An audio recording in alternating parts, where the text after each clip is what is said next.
అని ఊరు వాడ అనుకున్న గాని మహారాజు నాకు నవాడు.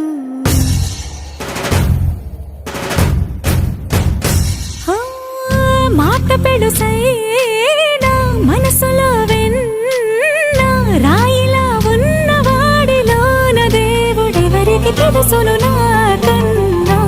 సూసేకి అగ్గిరవ్వ మాదిరే ఉంటా